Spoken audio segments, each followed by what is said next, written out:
Hello, I'm Rupert Dunbar Rees. I'm a GP by training, now running a digital health company called Outcomes-Based Healthcare.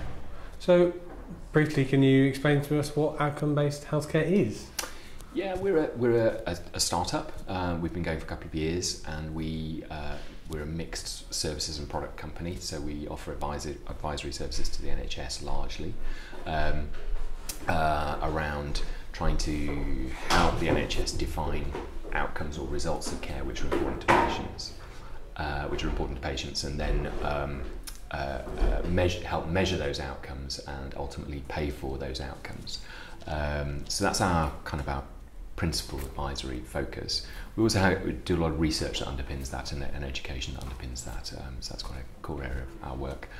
On the product side, we're working on a number of products to help measure health outcomes for patients to enter their own results, data, and we're exploring big data techniques to try and predict health outcomes as well. So fantastic thing you're working on. Where did the idea come from in the first place? I suppose, so the academic underpinnings of this are actually come out of Harvard Business School, work of a guy called Michael Porter, who is a strategy professor who in essence is encouraging healthcare systems around the globe to focus on what really matters in healthcare, which is ultimately whether all the money that we're spending on healthcare is making a difference or not. And so currently we're very good at spending money on doing things, on operating on people, on prescribing tablets, on buying outpatient appointments. But for all of that money, we're often quite weak at knowing whether it makes any difference whatsoever. Has it really impacted someone's life? Is their quality of life better? Is their mobility better? Is their pain any better? And often this kind of information is hidden in patients' notes, but not systematically collected, reported, and then displayed back to the system. Okay, so how have you found starting up your own business in the UK at the moment? Is it a good place to do it? Could it be better? How have you found it? Well, firstly, it's been fun. I think that's the most important thing. We're having incredible fun doing what we're doing. So I'm a bit of an unusual beast in that I had a comfortable career in medicine. I had a very safe lifestyle, very decent income as a GP, but gave that up about 6-7 years ago to do what I do now. And so financially, it's been a huge, I'm still waiting for the day when I earn half what I earned as a GP, but that's fine. We're having fun. I think the UK is a good environment for startups. I think healthcare is not too bad a sort of sector to start up in, particularly at the sort of intersection between health and tech. I do think there are better places in the world where there is the innovation, the type of innovation that we're working on is more easily accepted. But it's okay. I suppose, supporting our sort of aspirations, particularly our tech aspirations, we've moved actually from a sort of fairly conservative healthcare work environment to where we are now in tech space, to deliberately put ourselves in the environment of sort of data science organisations and collaborators. So that has massively helped. As I was going to say, you've chosen to be in tech space. Yeah. Is it for those reasons? Is it to be around other similar, well, not similar companies, but companies with a similar ethos, maybe, with the startup sort of ideas behind them? Is that why you're here?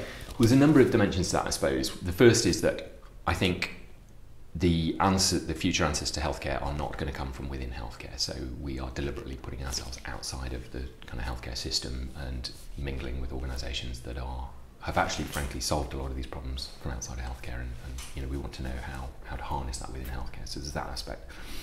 The other aspect is that we are looking at quite a new set of skills. I think there's no doubt with the explosion of health data that we're getting, recent releases, well documented in terms of the wealth of health data that we've got right now. That, for instance, data science is probably going to have more impact than anything we've done clinically over the last 10 years. So it's really important that organisations like ourselves embrace organisations with skill sets, and that we build that type of capability in our own team, but also partner with organisations who are expert in that type of area. And that's precisely what TechSpace has. And for us to immerse ourselves not only sort of in those partnerships, but actually in that culture, I think that's incredibly important. Now, you mentioned that the UK is a good place for innovation and for what you're doing, but maybe not the best. So what is it about other places that foster innovation better, and what sort of things would you like to see happen in the UK? Well, I suppose my comments probably, I don't know, are probably more specific to the health sector. So whenever you're trying to bring about change, provide something new or innovative, particularly in the NHS, there is a general tendency, and not exclusively, but there is a general tendency, a sort of almost a fear of innovation, and a sort of a show me the evidence that this is going to be any better than what we have right now, which is fine as long as we accept that what we have right now is imperfect. And I think we often ignore culturally the risks we take on a day-by-day basis, and assume there's a zero risk. And so then when an innovative company like ourselves is trying to sort of push the boundaries a little bit, which may create risk, that this is seen as being a higher risk than the status quo, and I'm not sure that's always the case. So I think there is, as a sector, healthcare, and as a profession, I think rightly so we are risk averse, but I think we need to be clear about where the risks lie. So that's probably more of a health sector specific issue, which is this sort of embracing risk. I suppose there are some areas, particularly for us, where we feel positively inhibited around the types of things we're trying to do, and that's principally to do with the sharing of health data. Even on an anonymised basis, it's incredibly sensitive. That it may be possible to identify someone from their health data, even if it's anonymised or pseudonymised. I think, if I'm honest with you, I think that debate is increasingly becoming challenged, because actually, whilst the health data sector is regulated massively, we can, the other things like Google search terms for health things, where there is a strong correlation, frankly, with what you may actually have as an underlying condition, is completely unregulated, which is starting to seriously push at the boundaries of whether those regulations are actually fit for purpose. So I think we need a bit more of a sensible regime in terms of particularly information data sharing, which allows organisations like us to get on and see genuine insights which could be truly transformative in healthcare. Okay, so where next for what you're doing? What's the big plan? So there's a lot of we're doing quite a lot of fairly sensible stuff, which is sort of looking at can we contract for, measure, buy healthcare in a more sensible way? Have we got the right target for our resources as a system? I think that in terms of the where next is much more speculative for us as an organisation, and that is around. So we're working on projects to take healthcare data, anonymised healthcare data, and match it with non-health data. So we're casting the net very wide. So there's sensible things like shopping, anything which could impact an outcome. So let's say I have diabetes, and if I have diabetes, I'm going to be at higher risk of having a heart attack, or unfortunately losing a foot, or going blind, or something like that.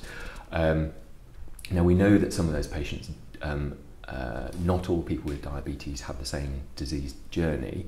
We know that some patients progress very quickly to complications and others don't.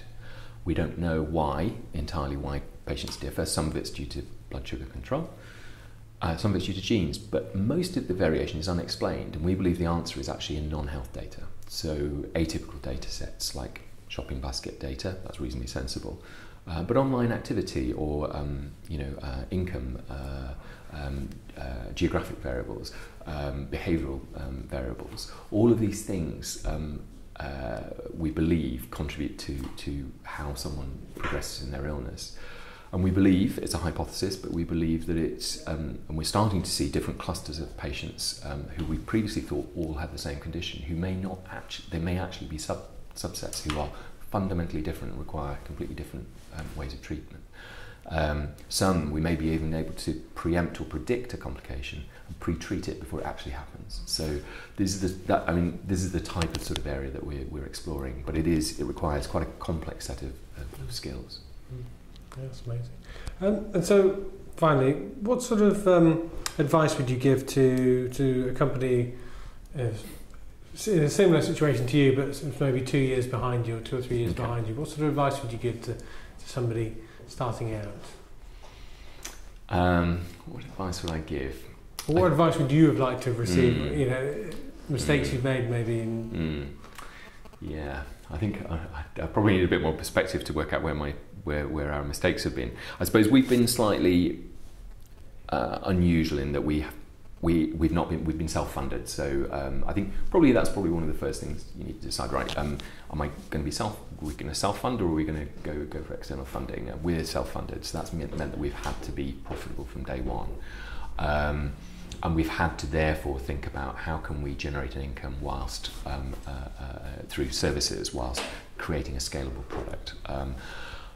So I suppose my advice around that for anyone who's thinking of doing the type of thing that we were doing perhaps in healthcare would be to work out, what's the plan here? Are you trying to create something that's going to build value over the long run, in which case you're going to need some fairly significant upfront investment, or are you looking to build something out that is immediately revenue generating, or some type of hybrid? And I think my advice is actually to think about the hybrid, because it allows you to there's a danger that you can create a product or a solution looking for a problem.